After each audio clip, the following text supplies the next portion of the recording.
30절에서 35절까지 말씀입니다.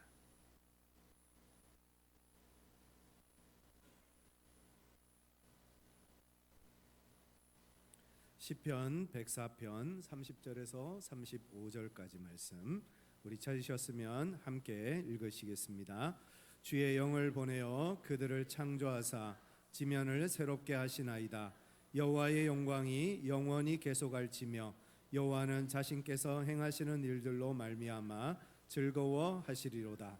그가 땅을 보신즉 땅이 진동하며 산들을 만지신즉 연기가 나는도다.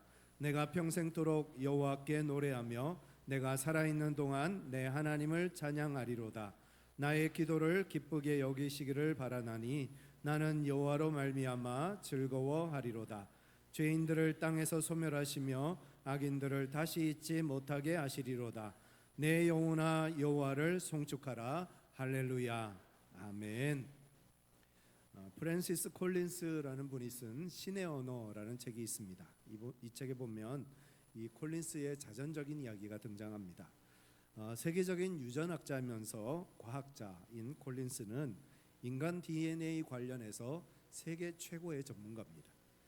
1993년부터 세계 6개 국가 2,000명의 과학자들과 인간 게놈 프로젝트라는 것을 진행을 했고요. 그 모든 프로젝트의 총 지휘를 맡았던 분입니다. 그래서 인간의 몸을 구성하고 있는 31억 개의 유전자 서열을 밝혀내고 그래서 인간 게놈 지도를 완성하신 분이 이분이십니다. 우리 시대를 가장 대표하는 과학자 중에 한 사람이다라고 할 수 있겠습니다. 그런데 이분은 뜻밖에도 미국 남부에 있는 아주 시골 마을에서 어린 시절을 보냈습니다.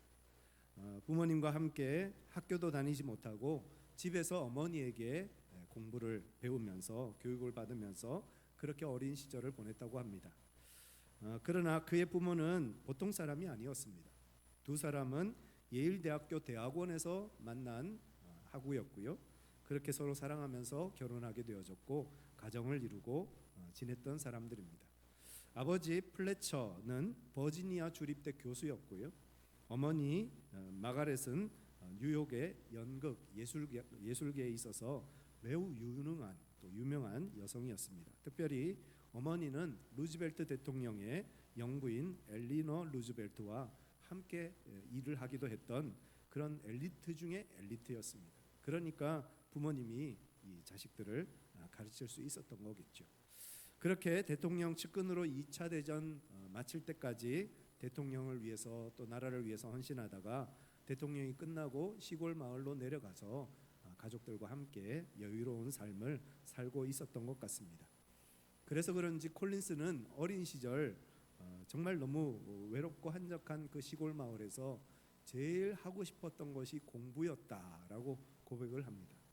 너무 지루하고 재미가 없어서 공부하고 싶어서 안달이 났었다고 합니다. 혹시 공부 안 하는 자녀들 있으면 시골로 보내시기를 추천합니다. 깡시골에 보내서 공부밖에 할 게 없는 그런 곳에 보내야 공부하고 싶은 마음이 생기겠죠. 그런 어린 시절을 보내면서 막연히 하나님을 알았다고 고백합니다. 그냥 하나님 이거 해주세요 저거 해주세요 하고 기도하는 것이 전부였습니다. 그렇게 서로 거래 관계처럼 신앙생활을 하다가 9살 때 기억나는 것이 하나님 앞에 한번 기도를 했답니다. 하나님 소풍 가기 너무 싫은데 하나님 제발 비를 내려주세요. 그래야 내가 소풍을 안 가지요. 비를 내려주시면 담배를 끊을게요. 담배 절대 안 피울게요. 9살짜리가 그런 기도를 했다고 합니다. 그런데 비가 왔을까요? 안 왔을까요? 비가 와야 되는데 비가 오지 않은 겁니다. 너무 실망을 한 거예요. 다행히 담배는 그때부터 다시는 피지 않았다고 합니다. 그렇게 9살이 지나고 10살이 되어져서 도시에 살던 할머니 건강이 안 좋아져서 어쩔 수 없이 부모님을 따라 도시로 가게 되었고 그때부터 학교에 들어가서 공부를 하게 됩니다. 그렇게 하고 공부하고 싶은 아이가 공부를 하게 되었으니 얼마나 잘했겠습니까? 그래서 버지니아 대학 화학과에 들어가서 과학자의 길을 걷기 시작합니다. 그때까지만 해도 하나님이 있는 것 같기도 하고 없는 것 같기도 하고 에이 모르겠다 그냥 접어두고 살자 하고는 그냥 불가지론자로 그렇게 살아가고 있었다고 합니다. 대학을 졸업하고 예일대 물리화학 박사과정에 들어갔습니다. 그리고 도서관에서 상대성 이론의 과학자였던 아인슈타인의 전기를 읽다가 아인슈타인이 열렬한 시온주의자였다가 2차 세계대전 이후에 유대인이 말하는 그 야훼는 나는 더 이상 믿지 않기로 했다라는 글을 읽고 나서 이 콜린스가 어떻게 결단을 하게 되었는가 하면, 거봐, 지각 있는 과학자라면 지적 자살 행위를 해서는 안 되지, 신이 있기는 어딨어, 나는 신을 믿지 않을 거야 하고 결단을 하고 불가지론자에서 무신론자가 되었습니다. 그렇게 하나님 없는 삶을 살다가 이제 박사 과정을 공부하고 논문을 준비하면서 생명과학을 계속해서 공부하게 됩니다. 그러면서 인간의 DNA, RNA, 인간의 단백질, 이런 우리 몸을 구성하고 있는 요소들에 대해서 연구하고 공부를 하다 보니까 어느 순간 인간의 생명이라는 것이 참으로 놀랍다라는 것을 깨닫습니다. 생명의 신비가 얼마나 놀라운지, 참 대단하다, 생명이라는 것이 참 귀한 것이구나 라는 것을 깨달았다고 합니다. 그러면서 그가 스스로 고백하기를 생명은 헛소리가 아니다, 이런 고백을 하게 되어졌습니다. 그러면서 이 신비로운 몸이 저절로 생겨났다고, 이 신비로운 몸이 저절로 만들어졌다고 이해가 되지 않는 겁니다. 그러면서 이제 세계의 주요한 종교들을 공부하기 시작합니다. 그러다가 의문이 생겨서 동네에 교회에 있는 목사님을 찾아가서 이런저런 대화를 하다가 지난주에 소개해드렸던 C.S. 루이스가 쓴 순전한 기독교라는 책을 이렇게 권면을 받습니다. 그래서 그 책을 가지고 와서 읽고 또 그것을 가지고 묵상하다가 어느 순간 다시 예수님을 만나는 역사가 그의 인생에 일어나게 되었다는 것입니다. 남들은 전도해서 혹은 특별한 체험을 통해서 하나님을 만나고 예수님을 만났는데, 이분은 실험실에서 연구하다가 하나님을 만난 격이 되는 거죠. 처음에는 기독교가 거짓이다, 기독교는 가짜다, 이것을 밝히기 위해서 종교를 탐구하기 시작했다고 합니다. 그런데 생명을 살피고 생명을 들여다보고 생명을 연구하면 할수록 생명의 신비가 너무너무 놀라운 거예요. 그래서 하나님을 인정할 수밖에 없었다라고 고백을 합니다. 폴 틸리라는 신학자가 이런 말을 했습니다.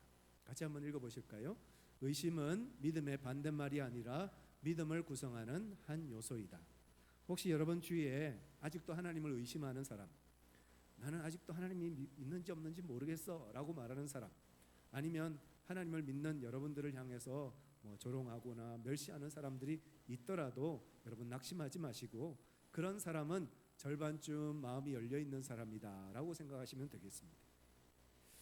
의심한다는 것은 그만큼 관심이 있다는 얘기죠. 관심이 없으면 의심하지도 않습니다. 믿음의 반대말은 의심이 아니라 무관심인 것입니다. 여러분 주위의 태신자들이 그래도 관심을 가지고 있는 것에 감사하고 그 영혼을 위해서 계속해서 중보하고 기도하실 때 언젠가 그 영혼이 주님을 만나는 날이 반드시 올 줄 믿습니다. 디모데후서 3장 16절 같이 한번 읽으실까요? 모든 성경은 하나님의 감동으로 된 것으로 교훈과 책망과 바르게 함과 의로 교육하기에 유익하니 이는 하나님의 사람으로 온전하게 하며 모든 선한 일을 행할 능력을 갖추게 하려 함이라. 우리가 하나님의 말씀인 성경을 읽으면 그 성경 속에서 믿음을 선물 받게 됩니다. 우리가 하나님의 말씀을 계속해서 읽어야 하는 이유는 그 말씀 속에서 하나님을 만나게 되고 말씀 속에서 하나님을 발견하게 되고 그 말씀 속에서 우리가 훈련받게 되어지고 교육받게 되어져서 하나님의 사람으로, 온전한 하나님의 사람으로 세워지기 때문에 그렇습니다. 언제나 말씀을 가까이 하고 말씀을 언제나 읽음으로 하나님을 더 깊이 알아가고 또 하나님을 믿는 믿음의 삶을 살아가시는 우리 모든 성도님들 되시기를 간절히 축원합니다. 로마서 10장 17절도 한번 읽겠습니다. 같이 읽겠습니다. 그러므로 믿음은 들음에서 나며 들음은 그리스도의 말씀으로 말미암느니라. 아직도 하나님이 잘 안 믿겨져요. 하나님이 있는지 없는지 모르겠어요. 그렇게 고백되어지시는 분들 계시다면 말씀을 계속해서 들으시길 바랍니다. 말씀을 듣다 보면 어느 순간 그 말씀이 내 안에 들어와서 내 안에 믿음을 양산내고 만들어내는 그런 놀라운 성령의 역사가 우리 가운데 나타나기 때문입니다. 말씀은 계속해서 들어야 합니다. 들어야 믿음이 생깁니다. 우리 시대의 최고의 과학자, 최고의 지성인들도 여전히 말씀을 듣고 말씀을 믿고 말씀을 전하는 삶을 살아가고 있습니다. 우리 시대 과학자들이 이런 얘기 많이 하죠. 신을 믿어? 과학자가? 미친 거 아니야? 아직도 교회를 다녀요? 시대가 어느 시대인데? 이런 얘기하는 사람들, 세상 사람들 많습니다. 그러나 최고의 과학자, 최고의 지성인들도 하나님을 믿고 하나님을 전하는 삶을 살고 있다는 것입니다. 우리가 그 말에 굴하지 않고 끝까지 믿음을 고백하며 믿음의 삶을 살아가는 우리 모두가 되기를 간절히 축원합니다. 오늘 30절 31절 같이 한번 읽겠습니다. 주의 영을 보내어 그들을 창조하사 지면을 새롭게 하시나이다. 여호와의 영광이 영원히 계속할지며 여호와는 자신께서 행하시는 일들로 말미암아 즐거워하시리로다. 우리 하나님은 창조주 하나님이십니다. 온 세계와 만물이 하나님으로부터 시작되었습니다. 하나님이 모든 것을 창조하시고 지면의 모든 것을 새롭게 하신다. 다시 말해서 지면의 모든 것을 하나님이 다스리십니다. 봄, 여름, 가을, 겨울이 그냥 변함없이 우리를 찾아옵니다. 또 이 가을이 지나면 또 추운 겨울이 오겠죠. 낮이 지나면 또 밤이 옵니다. 이 모든 것이 우리는 당연하게 여겨지고 저절로 일어나는 것처럼 생각하지만 세상에 그 어떤 것도 저절로 일어나는 것은 없습니다. 당연한 것도 없습니다. 여러분, 만약에 지구가 자전하고 공전하는 일을 멈추고 그냥 공중에, 우주의 공간 위에 그냥 가만히 떠 있다면 어떻게 될까요? 아마 태양빛을 받는 쪽은 모든 것이 타서 없어질 것이고요, 태양빛을 받지 못하는 쪽은 모든 것이 얼어서 없어질 겁니다. 여름이 되면 한 번씩 우리가 태풍을 만납니다. 요즘은 뭐 계절을 좀 초월하는 것 같습니다만 보통 여름에 태풍이 불어오는데 태풍이 불어올 때마다 우리는 그런 의문을 가지죠. 왜 태풍을 만드셔서 하나님 우리를 이렇게 고생하고 힘들게 합니까? 라고 묻는데, 만약에 이 땅에 이 지구 위에 태풍이 없으면 우리가 살 수 있을까요? 공기가 순환되지 않아서 남극과 북극에 있는 모든 것은 다 얼어 죽을 것이고요, 또 적도지방은 다 타서 없어질 겁니다. 이 모든 자연의 운행은 다 저절로 일어나는 것이 아니라, 우연히 만들어지는 것이 아니라 누군가의 섭리를 통해서, 누군가의 손길을 통해서 움직이고 있다는 것입니다. 알리스터 맥그라스의 기독교 변증에 보면 1948년 런던에서 아주 중요한 논쟁이 벌어졌습니다. 두 철학자가 만나서 논쟁을 했는데요, 한 사람은 무신론자를 대표하는 버트란트 러셀이라는 철학자였고, 다른 한 사람은 프레데릭 코플스톤이라는 기독교인이었습니다. 그때 버트란트 러셀이 이렇게 선언을 합니다. 과학이 하나님에 대한 논쟁을 단번에 끝냈다. 우주는 그냥 거기 있으며 무엇이 우주를 낳았다거나 만들었다는 말은 거짓말이다 하고 선언을 내렸습니다. 그러자 그 말에 아무도 대꾸를 못하고 아무도 항변을 못했습니다. 그래서 과학자들이 승리한 것처럼 그렇게 결론이 났습니다. 그리고 1960년 천체 물리학자 프레드 호일이라는 사람이 놀라운 발표를 합니다. 이 사람도 처음에는 무신론자였습니다. 그런데 이 과학자들이 듣기 굉장히 거북한 연구 결과를 발표했는데, 그게 뭐냐면 우주가 기원이 있다라는 얘기를 했습니다. 우주가 시작이 있다는 거예요. 지금까지 그냥 저절로 여기 우주는 그대로 있었다가 아니라 우주는 시작한 점이 있었다는 거예요. 그 얘기를 들은 러시아의 과학자들이, 아니 과학자가 무슨 그런 소리를 하냐, 목사 같은 소리를 하냐 하고 책망하고 나무랐다는 겁니다. 지금까지 20세기 중반까지만 해도 우주는 그냥 저절로 있는 줄 알았습니다. 그런데 20세기 후반을 넘어오면서 우주가 시작이 있다는 것을 알게 되었다는 거죠. 얼마 전에 세상을 떠난 스티브 호킹 박사 같은 사람도 우주가 기원이 있다, 그것을 빅뱅이라고 얘기하고요, 그때부터 우주가 시작되었다, 이런 이야기를 하셨습니다. 1998년 윌리엄 레인 크레이그라는 기독교인과 앤서니 플루라는 무신론자가 다시 한번 논쟁을 벌입니다.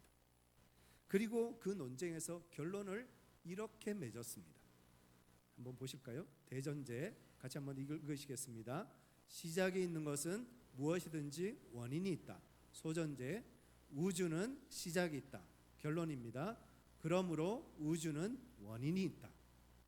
우주는 저절로 그냥 있는 것이 아니라 원인이 있다는 겁니다.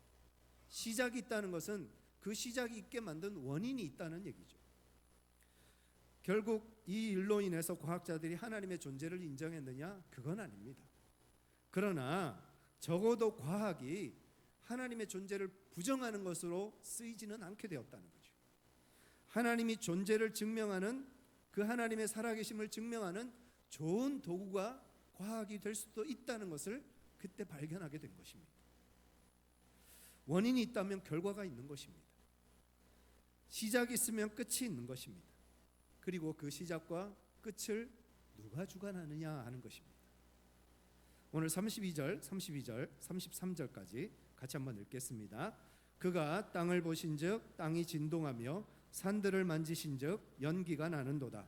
내가 평생토록 여호와께 노래하며 내가 살아있는 동안 내 하나님을 찬양하리로다. 영국의 낭만 시인 바이런이라는 사람이 캠브리지 대학에서 한 강의실에서 시험을 보고 있었습니다.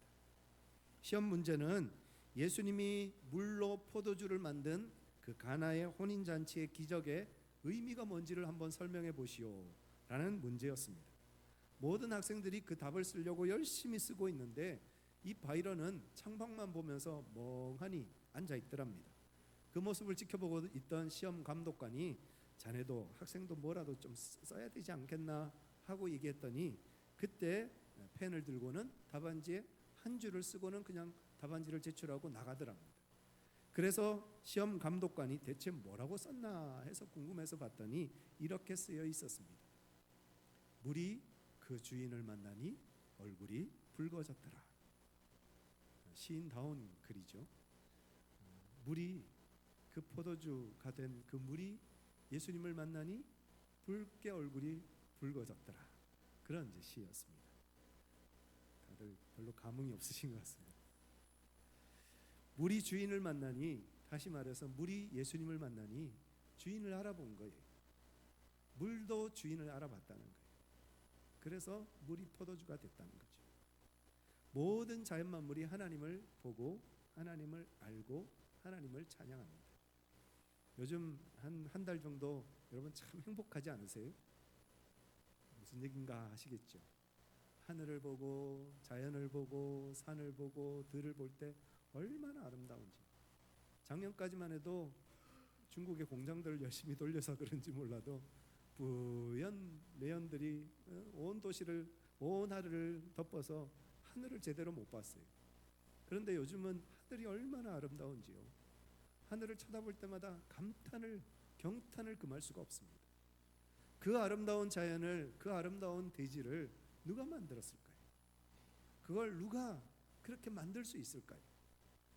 그가 땅을 보신즉 땅이 진동하며, 하나님이 땅을 쳐다보기만 해도 땅이 진동했다는 겁니다. 부끄러워서 진동했을까요? 아니면 두려워서 진동했을까요? 그가 산들을 만지신즉 연기가 나는도다. 하나님이 산을 만지기만 해도 그 산 속에서 연기가 피어오르는 거예요. 그런데 사람들은 돼지들도 알고 물도 알고 세상의 모든 만물이 다 아는 그 하나님을 사람들은 모른다 고백하고, 사람들을 믿을 수 없다, 하나님을 믿을 수 없다라고 고백한다는 거예요. 참 얼마나 어리석은 이야기입니까? 우리 하나님의 만드신 모든 자연 만물과 모든 천지 창조물들을 바라보면서 우리는 하나님을 찬양할 수밖에 없고 하나님을 노래할 수밖에 없는 줄 믿습니다. 오늘 33절 한번 읽어보실까요? 같이 읽겠습니다. 내가 평생토록 여호와께 노래하며 내가 살아있는 동안 내 하나님을 찬양하리로다. 그 하나님 만드신 모든 대지와 자연들을 볼 때 우리가 할 수 있는 것은 하나님을 노래하고 하나님을 찬양하는 것밖에 없습니다. 내 몸과 마음, 내 삶을 만드신 그 하나님을 바라볼 때 이렇게 신비막측하게 지으신 그 하나님을 노래하고 찬양할 수밖에 없습니다.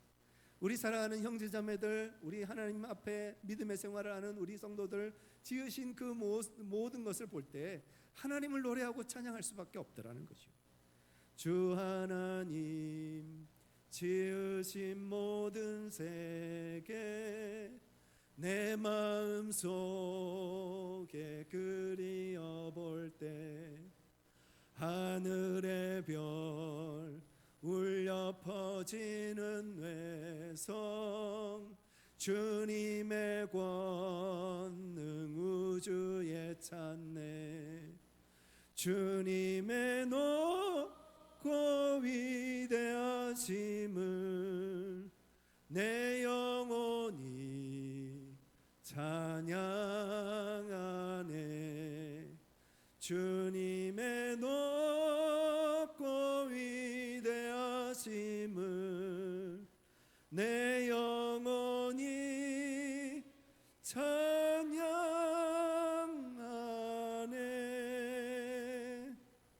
우리가 하나님 앞에서 할 수 있는 게 이것밖에 없어요.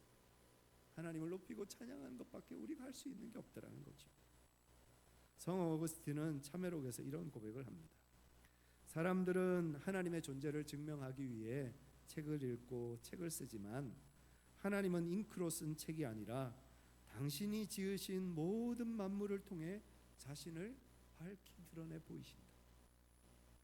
하나님은 모든 자연 만물과 모든 세상의 창조물들을 통하여서 하나님의 자신의 살아계심을 증명해 보이시고 나타내 보이신다.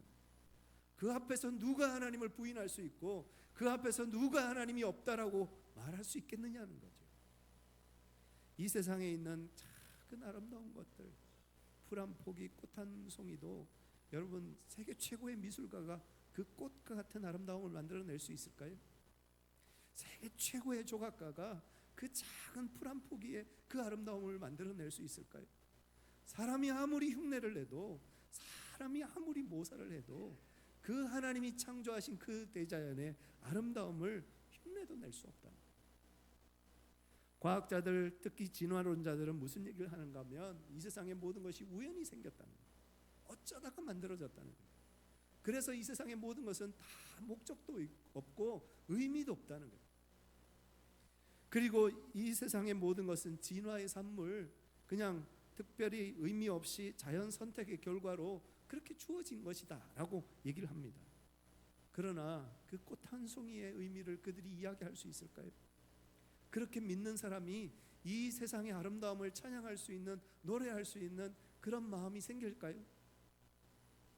사진을 한번 준비했습니다. 한번 보시면요, 뭐 같으세요?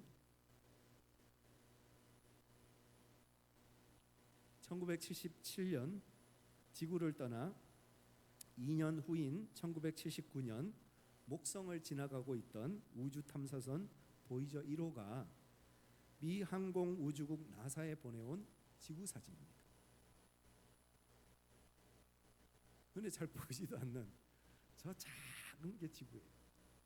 그 다음 그림을 한번 보실까요? 1989년 지구를 떠난 지 10년 만에 찍은 사진입니다. 해왕성을 지나가면서 찍은 사진이고요. 저기 네모 안에 보이십니까? 안 보이죠. 태양계조차도 안 보여요. 그 안에 우리 태양계가 들어있고 그 태양계 안에 지구가 있는 거예요. 눈에 보이지도 않는 그 지구 위에 82억 명이 바글바글 고글고글거리면서 살고 있는 겁니다. 여러분 어떠십니까? 저 광활한 우주 속에 지구는 눈에 보이지도 않아요. 그럼 그 지구 위에 걸어 다니고 있고 살아 숨쉬는 저와 여러분들은 어떨까요? 보이긴 할까요? 볼 수나 있을까요? 그런데 털억만도 못한, 먼지맛도 못한, 그죠? 눈에 보이지도 않는 이렇게 작고 미약한 저와 여러분들을 세상의 과학자들은, 세상 사람들은 그냥 우연이다, 아무 의미가 없다라고 얘기하는데 하나님은 우리에게 뭐라고 말씀하십니까? 내가 너를 사랑한다 라고 말씀하시죠. 내가 너를 보배롭고 존귀한 자로 지었다라고 말씀하시죠. 먼지반도 못한 우리들을, 눈에 보이지도 않는 그 먼지보다 그 작고 미세한 우리들을 하나님은, 이 온 우주 만물을 지으신 하나님은 우리를 향해서 사랑한다라고 고백해 주신다. 그 하나님의 사랑을 받고 있는 것이 저와 여러분들이시라는 거예요. 35절 같이 한번 읽겠습니다. 죄인들을 땅에서 소멸하시며 악인들을 다시 잊지 못하게 하시리로다. 내 영혼아 여호와를 송축하라. 할렐루야. 여러분, 시작이 있다면 뭐가 있을까요? 끝이 있습니다. 이게 과학적인 사고죠. 과학적인 추론이죠. 시작이 있으면 반드시 끝이 있습니다. 그러면 그 시작과 끝을 주관하는 분이 누굴까요? 그 원인이 무엇일까요? 그리고 그 끝을 마무리 지으시는 분이 누굴까요? 우리는 참 축복받은 세대를 살고 있습니다. 20세기의 끝을 봤고요, 21세기의 시작을 통해서 21세기를 살고 있는 사람들입니다. 한 세기가 끝나는 것들을 봤고 한 세기가 시작하는 것도 봤습니다. 세계와 우주도 시작이 있는 것처럼 언젠가는 끝이 있을 거라는 거죠. 그때가 언제일까요? 하나님이 죄인들을 땅에서 소멸하시는 때, 악인들이 다시 잊지 못하는 때, 그때가 언제일까요?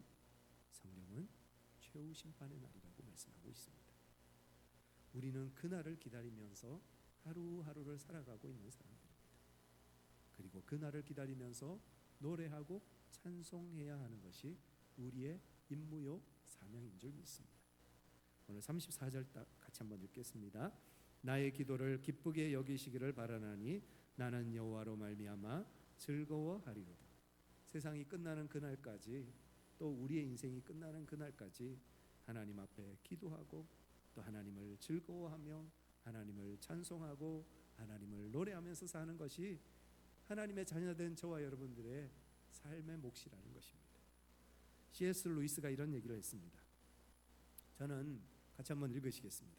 저는 태양이 떠오른 것을 믿듯 기독교를 믿습니다. 태양을 보기 때문만이 아니라 태양빛에 의해서 다른 모든 것을 보기 때문입니다. 여러분, 우리가 태양을 볼 수 있을까요? 태양 보려고 하시면 안 됩니다. 시력을 잃습니다. 그런데 태양이 있음을 우리가 어떻게 알 수 있을까요? 태양빛이 비쳐서 만물을 밝혀주는, 만물 가운데 있는 그 빛을 보면 아, 태양이 있구나를 우리가 알게 되죠. 그래서 우리는 하나님의 존재를 경험하고 깨닫습니다. 이 아름다운 대지와 이 아름다운 하늘을 그냥 지나치지 마시기 바랍니다. 정말 오랜만에 정말 가을다운 가을을 맞이하고 있지 않습니까? 이 가을, 여러분 만물 속에서 살아 꿈틀대는 하나님을 향한 찬송을 여러분들도 마음껏 누리시면 좋겠습니다. 그리고 그 찬송 소리에 함께 여러분들도 찬양을 보태시면 어떨까요? 일주일 내내 지내면서 힘들고 어려운 일들 많죠. 우리의 삶 속에 어둠도 있고 그늘도 있습니다. 그런데 여러분, 그림자가 진다는 것은 무슨 얘기일까요? 내 등 뒤에 빛이 있다는 얘기죠. 우리의 삶 속에 그림자가 질 때가 있습니다. 어둠이 찾아올 때가 있습니다. 그래서 힘들고 고통스럽고 괴로운 날이 우리에게도 찾아올 때가 있습니다. 그런데 많은 사람들이 그 그림자만 묵상하는 거예요. 그런데 여러분, 그 그림자가 있으려면 뭐가 있어야 된다고요? 빛이 있어야 되는 거예요. 빛이 있기 때문에 그림자가 만들어지는 거잖아요. 빛이 없다면 그림자도 없는 겁니다. 우리의 인생에 그림자가 생겼다, 질병이 찾아오고 환난이 찾아오고 어려움이 찾아왔다, 그 얘기는 하나님이 내 등 뒤에 계시다는 얘기입니다. 하나님의 광명한 빛이 나를 여전히 비추고 있다, 그 말씀입니다. 그 어두운 그림자만 묵상하지 마시고요, 그 어두운 그림자 때문에 절망하지 마시고요, 그 어두운 그림자 때문에 낙심하지 마시고요, 그 뒤에서 나를 밝히 비춰주고 계시는 빛이신 예수 그리스도, 빛이신 하나님이 나를 지금도 밝은 빛으로 비추고 계시다는 그 사실을 다시 한번 기억해내시는 우리 모든 성도님들 되시기를 간절히 축원합니다. 그리고 그 빛이 광명하게 우리의 삶에 비춰질 때 어느 순간 그 그림자도 사라지는 날이 올 것입니다. 그래서 주님이 내 안에, 내가 주님 안에 거하는 참으로 행복한, 참으로 기쁜 나날들을 보내게 하시는, 그래서 하나님을 노래하고 하나님을 찬송할 수밖에 없게 하는 그런 놀라운 기쁨의 때를 우리가 살아가게 하실 줄 믿습니다. 그 믿음을 가지고 이번 한 주간도 주님과 동행하시는, 주님을 마음껏 찬양하시는 우리 모든 성도님들 되시기를 예수님의 이름으로 축원합니다. 함께 기도하시겠습니다. 하나님, 우리가 하나님을 너무 자주 잊고 살아갈 때가 많았습니다. 하나님의 사랑을 우리가 너무 자주 외면하면서 살아갈 때가 많았습니다. 하나님이 만물을 통하여서 하나님을 찬양하게 하시고 하나님을 노래하게 하시는데 우리의 입술은 닫혀서 찬양이 사라지고 또 하나님을 향한 노래가 사라지고 근심과 걱정 속에서 신음하고 절망하며 살아갈 때가 많았습니다. 하나님, 다시 한번 이 땅에 우리의 눈이 고정되어 있는 것이 아니라 하나님 바라보게 하여 주시옵소서. 파랗게 물들어 있는 그 하늘을 바라보면서 그 하늘 너머에서 우리를 사랑한다 고백하시는 그 하나님의 음성을 듣는 믿음의 하루하루를 살아가는 나의 삶, 우리의 삶이 되게 하여 주시옵소서. 우리 함께 기도하시겠습니다. 사랑과 은혜가 충만하신 아버지 하나님, 오늘도 우리를 사랑한다 말씀하시는 하나님의 음성을 듣게 하심을 감사합니다. 티끌만도 못한 존재인데, 정말 토록만도 못한 존재인데, 아버지면 눈에 보이지도 않는 미약한 존재인데 하나님은 우리를 사랑하셨고 그 사랑으로 예수 그리스도를 이 땅에 보내주셨고 예수님의 그 십자가의 사랑으로 우리를 구원하여 주셔서 하나님의 자녀되는 놀라운 은혜를 우리에게 허락하여 주셨습니다. 그 은혜를 다시 한번 기억하며 감사하며 찬양하며 나아가는 우리의 삶이 되게 하여 주시고 하나님을 노래하며 하나님을 찬송하는 영광스러운 삶을 살아가는 주의 성도들 다 되게 하여 주옵소서. 존귀하신 아버지 하나님, 하나님의 살아계심을 찬양하기를 소망합니다. 하나님의 위대하심을 노래하기를 소망합니다. 우리의 닫혀있는 입술을 열어주시고 우리의 닫혀버린 마음을 열어주셔서 하나님을 온 마음으로 우리의 마음속에 모셔드리고 그 하나님을 온 마음을 다해 찬양하며 경배하며 노래하는 삶을 살아가는 우리 모두가 되게 하여 주시옵소서. 세상에 눈이 고정되어지고 세상의 어둠에 눈이 고정되어져서 늘 근심하고 늘 걱정하고 늘 염려하면서 살아가는 어리석은 저희들의 눈을 열어주셔서 하나님을 보게 하시고 하나님이 지으신 이 모든 대지와 만물 속에서 살아 역동하시는 하나님의 호흡을 느끼는 삶을 살아가는 저희 모두가 될 수 있도록, 그래서 매일 주님을 노래하고 찬송하는 것이 우리의 자랑이요 영광이요 기쁨이 되어지는 은혜의 삶을 사는 우리 모두가 되게 하여 주시옵소서. 우리 구주 예수 그리스도의 이름으로 간절히 기도드리옵나이다. 아멘. 다 같이 일어나셔서 함께 찬양하시겠습니다.